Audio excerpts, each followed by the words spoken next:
having an exit strategy is really where I focus, right? I don't Mhm. I'm not prescriptive about what that exit strategy is. I'm more about the tactics to have a strategy that you're implementing so that when there is an event of some kind, right? Your decision to sell, God forbid something happens to you as the owner, or you're really ready to hand the reins off to someone else, what I refer to as true succession, Yeah. then the business is where it needs to be, right? So I suggest that we talk about the exit planning, and then a subset of that is succession planning.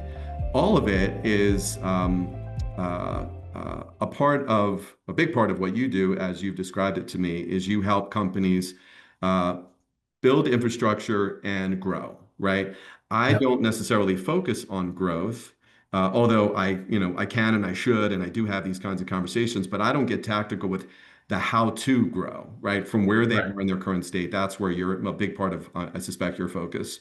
I'm actually interested, am I hitting the right, am I saying that the right way? Is that Yeah. Well, the it's best way to it's describe? funny, through your financial lens, I have it opposite, right? So on an operational side, I look at exit strategy as a piece of succession planning, right? So it's almost reversed Interesting. because to your point, I go into a company and the first thing we do is identify any gaps, right?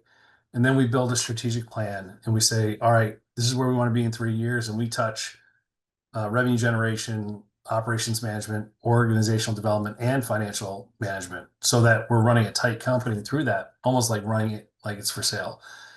And then once we get that going, we immediately start looking at succession planning, which is more inclusive of different things like, do we have an open seat on the bus that we've got to fill? Or, what's promotion look like? And, what happens if your IT person skips town? Like, what's your backup plan? Who are you cross training? All those different things is part of that succession so that it's almost becomes autopilot, right? If we bring somebody in and they're going to go, think of like chutes and ladders, right? They're going to go through the board and climb this ladder. They're going to take a chute down here.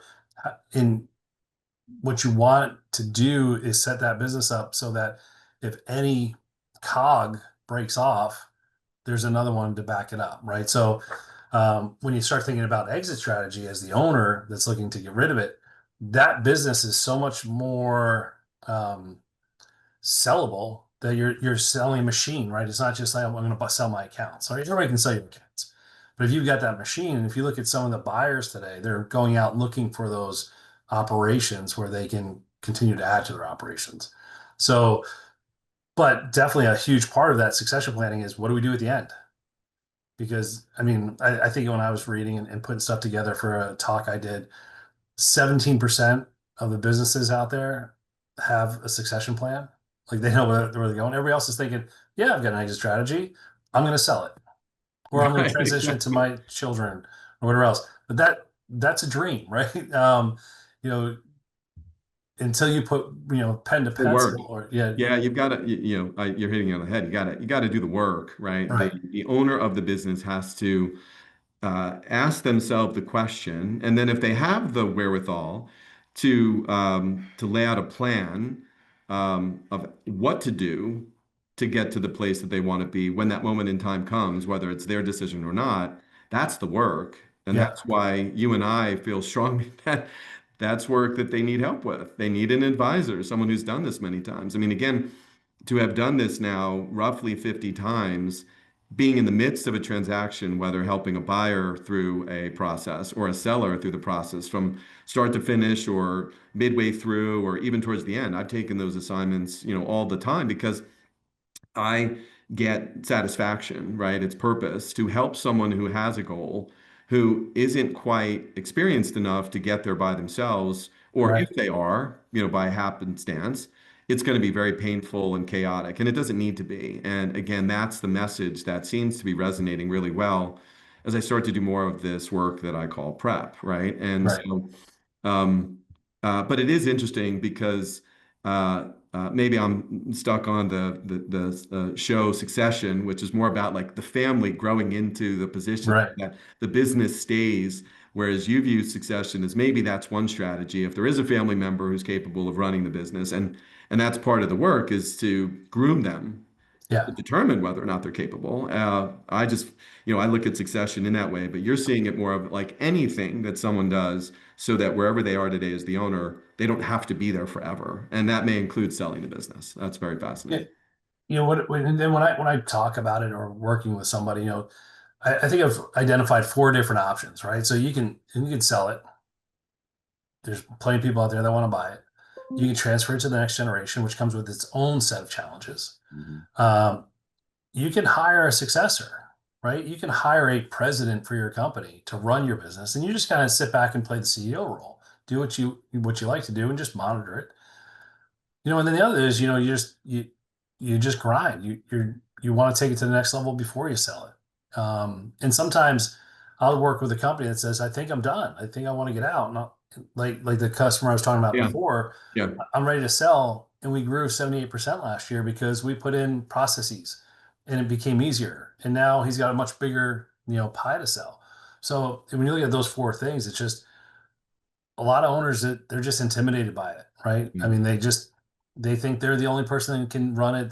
They're the only person that can make a decision. They're indispensable, and we all know that those things aren't true. But we kind of trick ourselves into that mindset. When we started it from nothing, who else could take it? Yeah, it's interesting. The first, sorry, the first option is to sell and create a liquidity event of some kind, whether you roll into the next Hmm. venture because you can or you want to, or they'll let you. And then there's the family member or the president. And I would say in both of those cases, there's still a part of your day, your consciousness that stays connected to this business that you have a very strong investment in, right?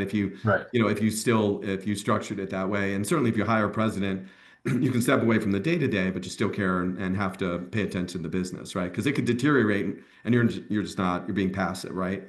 Yeah. If it's a family member where it gets tricky, and I've had these conversations, we talk about the seller note, right? When someone finances it by creating a bit of liquidity, creating a structured scenario with the company where the company essentially is purchased from the owner and pays through its profits over time.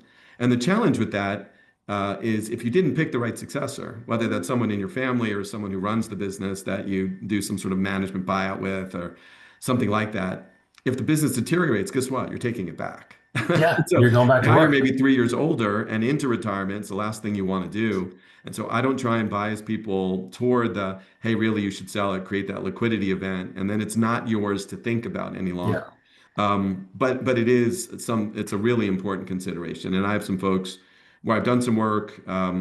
Recently did evaluation for someone. That's what they wanted. It was in the intention of keeping the business within the family, and they needed it for their internal legal process. And but we talked about it. We talked about like if you really did want to retire, what would that look like? Oh, you probably have some sort of structured arrangement where you would continue to take money out of the business. And I said, well, the issue that that you'll have is if they're not as good as you were and the business starts to deteriorate and they can't make those payments, you're going to have a very uncomfortable moment. And Yeah. so he's well aware of that, right? He hasn't made any decisions. He hasn't ruled out selling, but it is an observation. And it may sound biased from someone who helps people who market businesses, right?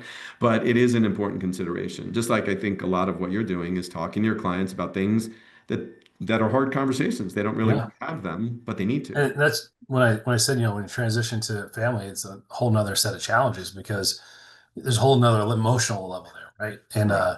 I had the privilege of listening to two gentlemen talk about two years ago. But it was, the patriarch of the family and the son-in-law who took the company over. And, it was funny listening to them and how they navigated those challenges and whatever else. And but the one thing that I took from that was, the former owner says, it's like driving.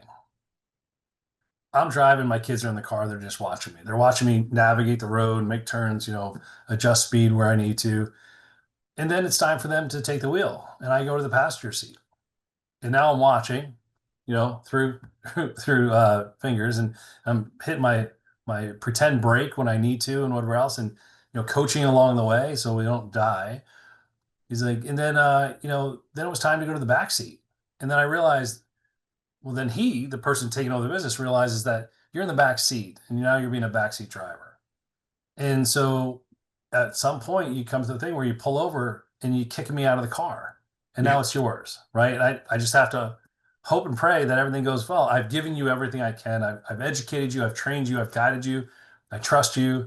Now I just need to go away. And on a family transition, that's tough because there's a lot of times where dad comes to the office for coffee and he sees that something's different. Why are you doing it that way? I got a client with Yeah. the same Yeah. problem where he keeps coming back in, changing it back to the old ways. And like, no, no, no, no. Like we've implemented changing and automation and all this other stuff. Stop talking to our people. Like come in, say hi and get out. And that's a hard thing for somebody who built a business over 25, 35 years. Again, that's why it's so important that people who find themselves in that track use Hmm. someone like you with your skills to help navigate, right? Yeah. Like you almost need like a mediator, right? Like, Yeah, no, you're exactly. being it's a little bit of a therapist too, right? Like Right. no, Yeah. Well, I you're think in any consultative relationship, you become yes, part of a therapist, right? yes, yeah. I have found myself in that situation for sure. But So you look at our industry and historically, how much of that has been generational businesses, right? And there's some great success stories out there. People who've just really done it right, and the next generation comes and whatever else. And it's just holding on to that because without guidance, I mean, it can go really poorly.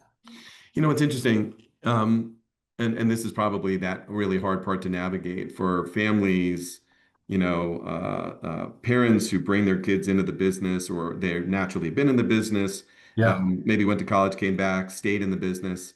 Do they have the skill set and the DNA to be a leader, right? Yeah. And what have you done to help cultivate that leadership quality, right? Like, what does that look like from a cultural perspective? Because that person is going to have some challenges moving into the leadership role because you're not the person who was the owner, right? And so you Right. have to figure out a way to get over that with the rest of the team. But assuming that they've got that DNA, they have a much better chance of being successful, not only as a leader of the company, but someone who drives the company where it needs to go, right? Even from Yeah. a financial perspective, right? To manage that structured note, maybe an arrangement with the owner of the business who stepped away. So, And sometimes with the generational side, sometimes you don't ever get any bigger, right? Because you know, I've worked with lots of companies where we just do this the same way all the time, right? So just fourth generation still doing it the same way because they've never experienced another thought, no, another way of doing it. does that even Um, work today, right? I mean, there's so many external forces so that are putting pressure. It would seem like that would be a hard thing, like to keep doing it the same way at some point stops working. yeah, I think that each generation makes different types of modifications, but I'll tell you, there's a couple of people out there who really done it well, where they've leaned on their national networks, right? Whether it's their state associations or buying programs or whatever that is. Um, or like years ago, we started the mentorship program for the National Association ESA, and we were able to pair people up, younger people with older people outside of their area, right? So I can go to where you are and learn from you how you run your business, and I can teach you about what we're doing, and then I can bring that back and learn from other people, right? So it's Yeah. not just linear, right? Um, or generationally down, because you only learn what they know if you don't expose yourself to outside networks. And I think that that's hugely important to be able to grow your business is to hear from other people and be involved in those type of things. And I think that's easier today than it's ever been. I think that, whatever program you're involved in kind of does that. Some do it really well, some just do it. But I think that, just having access to build that network out and learn from other people uh, leads to the success of that transition, right? Because then there something that's, the first one builds it, the second generation maintains it, and the third generation kills it, Yeah. right? Something like that. So, we've got some pretty good third and fourth generation companies out there that have learned to go learn from others and always keep learning, right? So I want to switch gears for a second. So I'm interested in your experiences because I know how I feel about this. Have you had experiences where you've pitched, maybe it resonated, but people waited and then came back maybe a year or two later and there was an element of regret. I wish I had started sooner because Every I'm in a pinch. Yep. I think that the one regret that I think I've got a stat somewhere. It's like 80% of CEOs wish they had more time, right? And that's the thing. People don't realize it could be a 3-year process, right? I Yeah. mean, it's not just yeah. You can go out and we talked about this before, where you can say, "I want to sell as fast as possible," and you will, but you're not going to have the same liquidity event, right? It's like when you sell your house. If I have to sell it, I'm going to cut the market. I'm just going to get out of it. Versus if I have time to make sure that I'm at the right price point, that my landscaping looks good, all this other stuff. My books are good, everything's taken care of. I've done a pre-inspection, which I think is a huge important thing from what you do with companies, is making sure that they're viable, right, beforehand, so that when you walk in and a buyer comes in, and you hand them a book and say, "Here's our stuff." The confidence level of that deal, right, that you've done that pre-work is Yeah. huge Yeah. to the Uh, buyer. and I expect over time as I continue to do this, there'll hopefully be a bit of a reputation, which is when Ken brings something to market, Yeah, it's been vetted, right? There's been work that's been done on the financials, the contracts, all this stuff. I was on the call yesterday with a client who's in the middle of prep. It's been a little challenging to create consistency in the cadence of our meetings, but we did yeah, meet yesterday and we started to dive into what I'll call the diligence list, right? We've been working on the financials and so I put the diligence list in front of him. And I said very carefully, like, this is not us getting together yet. We will, and walk through this list line by line, explain the kinds of things that the buyers are going to ask you for and let's assess where you are. This was just a high level. These are some sections that you need to focus on as we get into this, sort of planting some seeds. And we were talking about customer contracts. And he was absolutely struck by that because he started to describe to me the way that he does business with his clients. And I think in his mind, he was starting to realize that there's something he might need to change. Otherwise, he's going to have explaining to do when we get into this discussion with a buyer at some point in time. And that was gnawing at him, right? yeah, So again, part of being prepared is not just running through the motions of saying, I have all of this stuff. It may be there's a topic, there's an issue in the business that you need the time to resolve, right? yeah, It could be, you got a really bad GL claim. And there's some buyers that, if they see a bad loss experience, they don't want any part of it, right? yeah, And so maybe that means that enough time has to pass, but you've got to put in some safety training and some ways to try and mitigate the possibility that this will happen again, right? So yeah, quality control, whatever it is, right? Um, that's one thing. Sales tax, right? I always jump on sales tax with people because any stat on sort of the highest frequency issues that cause challenges in deals, sales tax is one of them. Particularly when you're doing business in a lot of states. yeah, And so it's really easy for me to say, what is your sales tax process? And sometimes there's a deer in headlights. What do you mean? I charge sales tax. So what does your state require? How many different states are you involved in? Are you filing in all states? Do you have nexus in these states, right? Go down that rabbit hole on that one topic because it's an important topic, right? Not every mhm, topic's important. Some of the things the buyers ask for are integration related. They don't need to know it to make a decision as to whether to move forward or not. They're just yeah, asking because they want to know.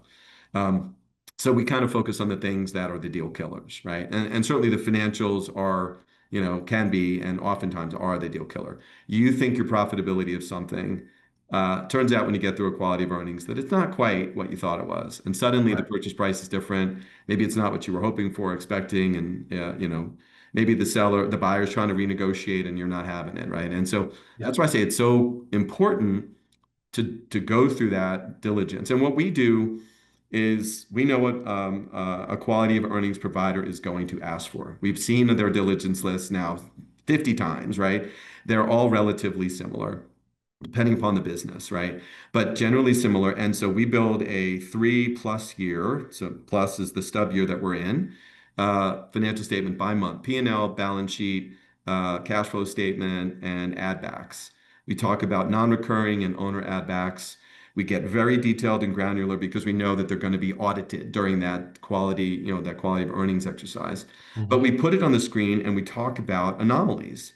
We want to understand the accounting practices, the matching of revenues and expenses, what they do on the balance sheet from an accrual perspective, from a prepaid perspective, what kind of debts they have, talk about the definition of what's debt and debt like. We talk about deferred revenue.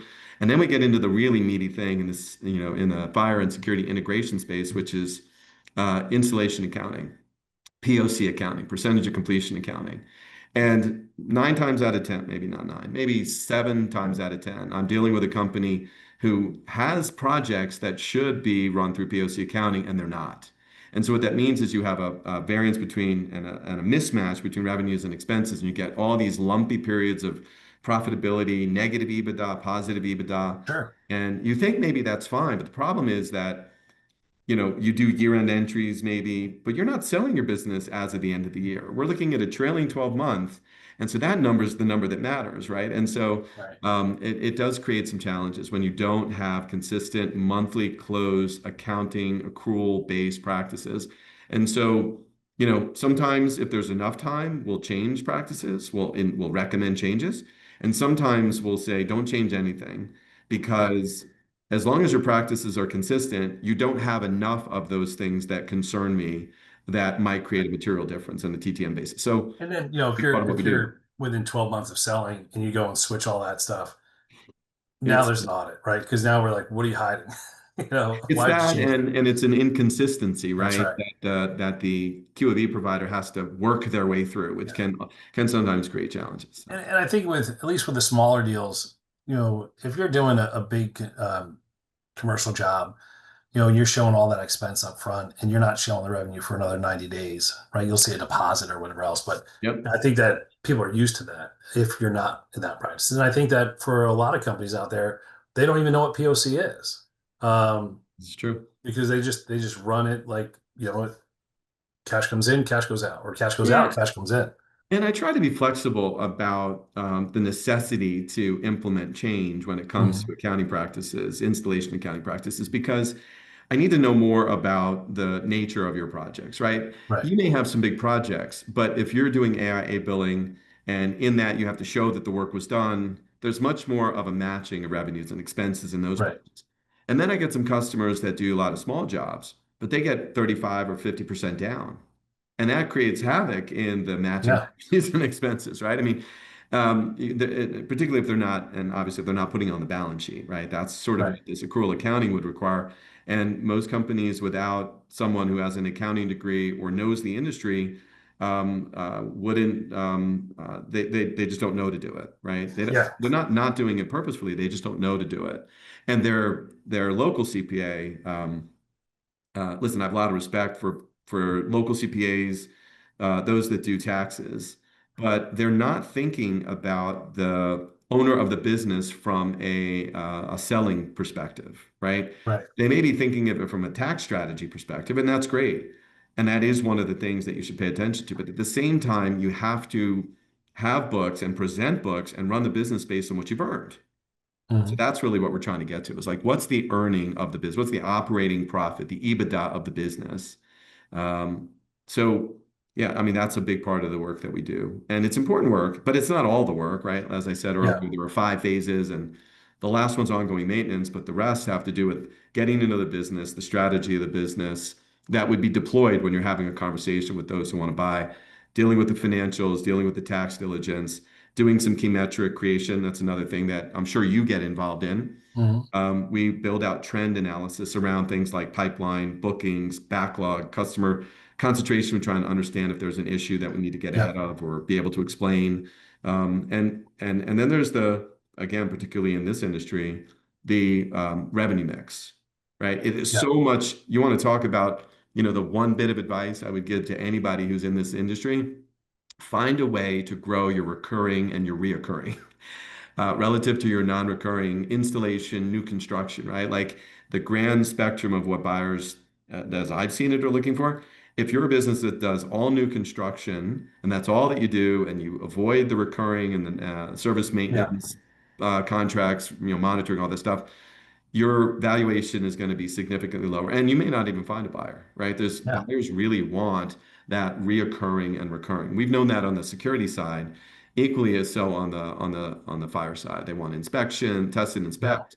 and they want service contracts and they want monitoring, fire monitoring. If you can, if you can get into that work, it's slower to grow, but the Mhm. mix matters. If you can get to 50-50 or 60-40, you're creating a much more valuable entity. What do you think that magic number is for recurring to, overall revenue?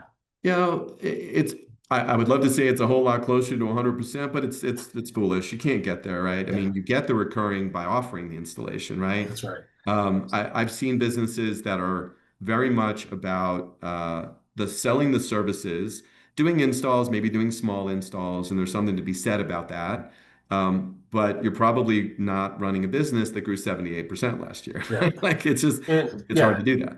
and what the sweet spot for me when I start working with a company is we've got to get your recurring number to cover the right side of the P&L. If you Yes. can cover your expenses with the recurring, it takes a lot of pressure off you to go do more positive things, right? Because if you're just sitting there and you're constantly pounding and you're not getting anywhere forward and you're worried about payroll and you're worried about the light bill and you're worried about all these other things, it's really hard to get that growth mindset going. So the first thing, one of the first things I do with companies, we're not going to touch anything in the company we're talking about that grew. We made a commitment. We are not going to touch anything that doesn't have recurring, right? So we're going to make sure we're partnered with the right access control companies that offer recurring Mhm. video, Yeah. security, Yeah. fire, inspection, service, all the things you hit on. And we're good. We're not any other job that comes in, we don't want it. We're not cash strapped. So we're just going to do this. And then a week later, a huge job comes in and says, we only want you to do cabling, but there's about 100 grand in profit in that. Are we still not going to do it? No, we're going to do that. Of course, we're going to do that, right? But but having that mindset where that's a huge part of my business, and that's my retirement, right? So to be a contractor today, to go out and just working for somebody else, I mean, there are companies that you have to do that. You've got to put food on your table, but you have to be thinking, what else can I be doing? Right. This industry is built on recurring revenue. Yeah, and if those projects suck up all your resources, right, Mhm. then you've created a challenge for yourself That's to right. hit the goal that you've just described, which is to get that recurring and reoccurring. Now, you talk about the industry we're in. Again, I try and be agnostic. We have other clients that are outside of the fire and security industry, but Mhm. it is our niche. Fire is a little different. Yeah. A lot different in some ways. For decades, right, when I've been involved in security businesses, it's all about attrition and creation multiple, right? Like what do you Yep. have to invest to get that recurring, right? And I get it. And that's changed, right? The more people have moved in the security industry away from residential, and it has happened, right? There are a couple big companies that sort of dominate, and a lot of the folks that were doing a lot of residential before, they still have it in their portfolio, but they're not out chasing that opportunity. They've kind of Right. given that up, and they realize that they can do commercial work at a profit and get the recurring, right? And so that is now much more of what I see. So there's much less discussion about like multiples of recurring or what are some of these metrics. Obviously, if you still have a meaningful Yeah. percentage of your revenue coming from RMR, you've got to have and measure those things because you will get those questions asked when we talk about key metrics. I've been working with someone who is an RMR based business or has a fair amount of RMR. I'm also developing trends, RMR roll forwards, creation multiple analysis around that stuff. But the majority of the work that I find myself doing is focus on EBITDA. It's really a focus Yeah. on adjusted EBITDA. So, And fire is great. The commercial fire is great. Takes a very, a higher level of skill and compliance and licensing in a lot of states, but you don't get into like haggling, right? I mean, it costs money. You're required to have it. You've got all these other things for you, yes. right? So Yes. higher RMR. But what I love about fire is when you walk in, you've got your bill of sale for the installation and the equipment. And you walk in and you say, here's the bill to get the job done. Here's the monitoring bill that's required. Here's our service contract to make sure that everything stays running. And here's our annual inspection contract. I mean, that's four things. Line them up, divide them by 12. Let's go. Right. Yeah. And then you're just competing against others. You're not competing against the decision not to do it now. Right. Yes. They have to. It just, are you the one that's going to win the business? Do you Right. bring to the table what resonates with them? And that's how your relationship drives, right? So, Yeah.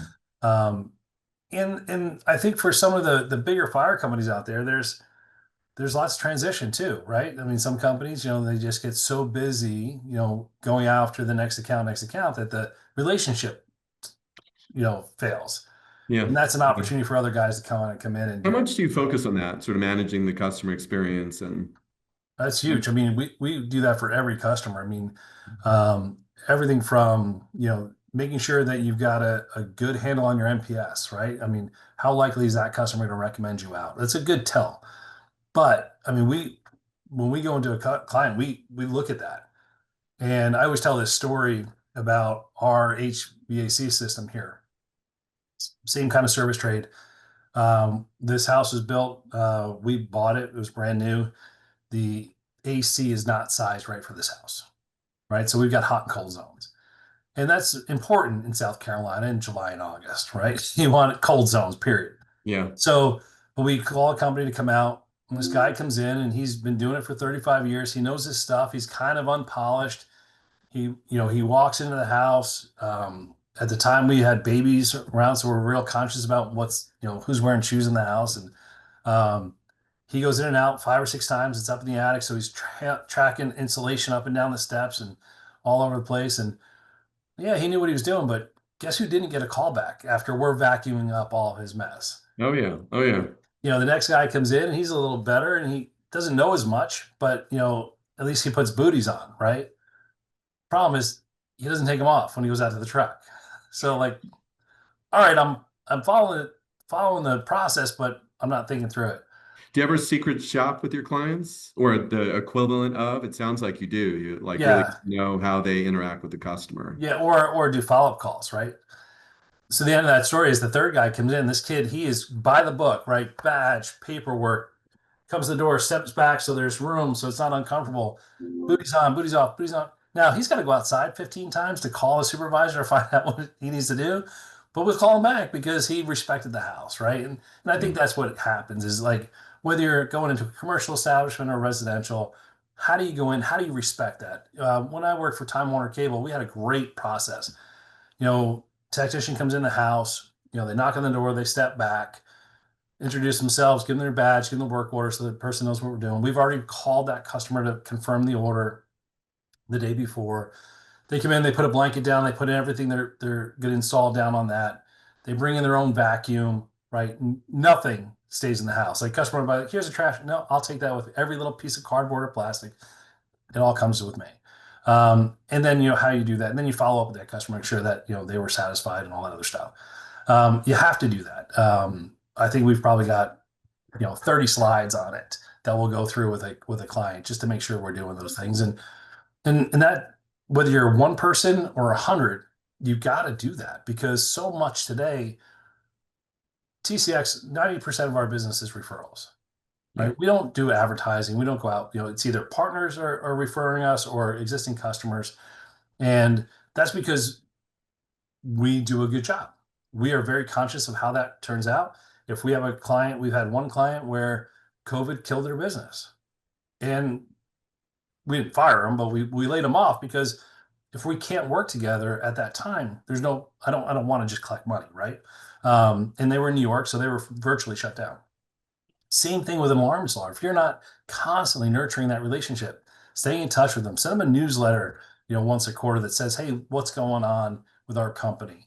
Or this is one of our people that hit a milestone or whatever. Make that relationship 100% of your priority.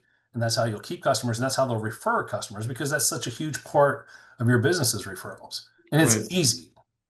Two things I want to try and cover before we finish up. One is how obviously software, tech stack, infrastructure plays an important role in being able to grow, scale, Mhm.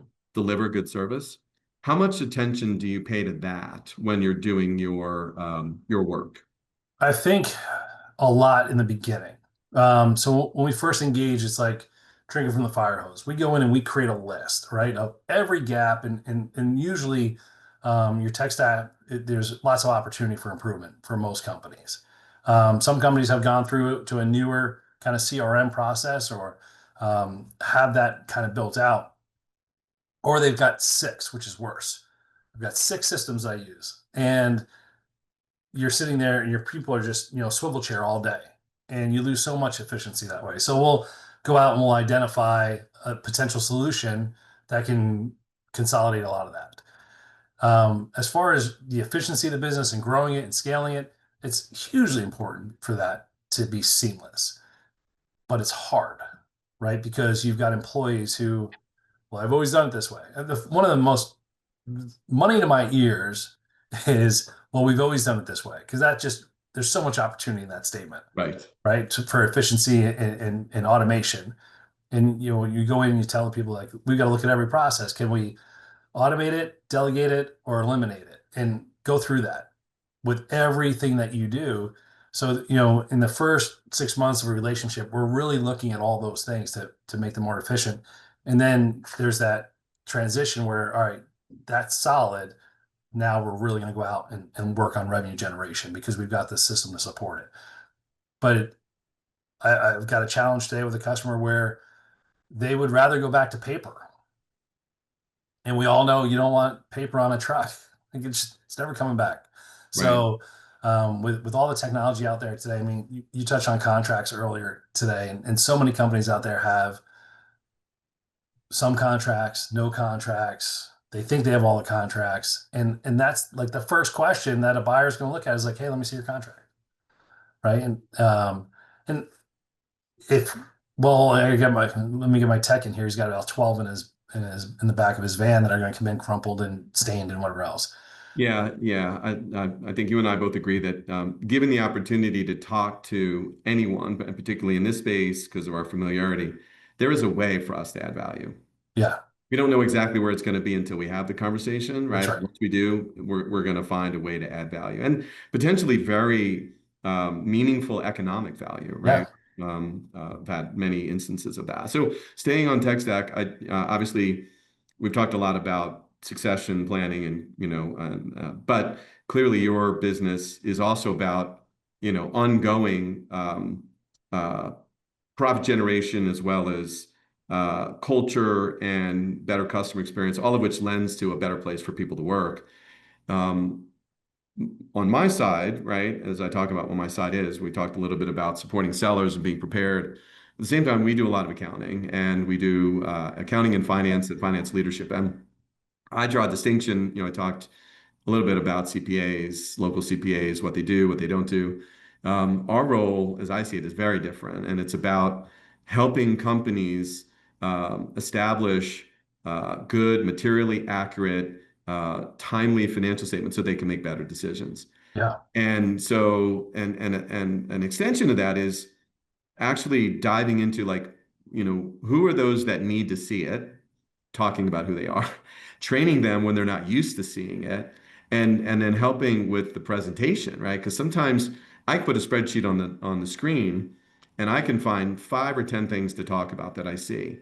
The person on the other side who doesn't have that training or experience or that DNA is staring at a bunch of numbers on a page, right? yeah, You're much better off turning that into something visual, some sort of trended graph, comparing something to something else. I'm a big fan of when I ask for financial statements with clients, I like to ask them, just send me what you normally see.